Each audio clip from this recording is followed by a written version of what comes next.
When I think back on that afternoon, it still makes me smile. I was backstage at a charity concert in California, just meeting some fans before sound check. Most of them were quiet and sweet, holding out little notes or posters, but then this one kid, maybe 10 years old, full of fire, walked right up to me like he had been waiting his whole life for that moment. He looked me straight in the eyes, crossed his arms, and said, "Michael, I bet I can dance better than you." For a second I honestly thought I misheard him. The whole room went still. Then I felt this little bubble of laughter rising in my chest. I leaned down a bit, trying not to grin too wide, and asked him, "You really think you can take me?" He nodded with this incredible confidence. "Oh yeah, I've been practicing. Moonwalk, spins, everything. Wanna see?" I looked around the backstage area, boxes, cables, lights. Definitely not a dance floor, but I stepped back and held my hands out. "All right," I told him, "show me what you've got." He jumped into position, so serious, and then he slid into a moonwalk. It wasn't perfect, but he had heart.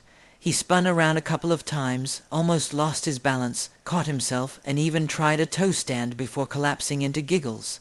Everyone clapped for him, and when he finally caught his breath, he pointed at me and said, "Your turn." I laughed, couldn't help it, but I nodded. "Okay." I told him, "Don't say I didn't warn you." I stepped forward and let the rhythm in my body take over. I glided into a moonwalk, smooth and soft, just like I love to do.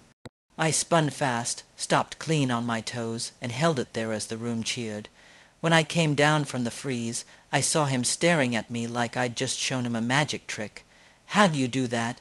he asked, almost whispering. I touched his wrist lightly and said, "Practice and loving it. That's the secret." But that kid, he wasn't done with me yet. He shook his head, wiped his forehead dramatically, and said, "Okay, best out of 3.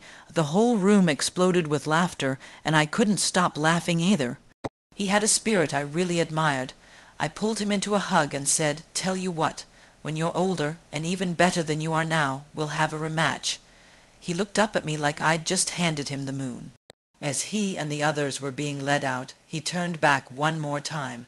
I gave him a quick spin, just for him, a little promise in motion. He grinned so wide it lit up the whole hallway. And watching him go, I thought to myself, that's what it's all about. Joy, courage, and believing you can do anything.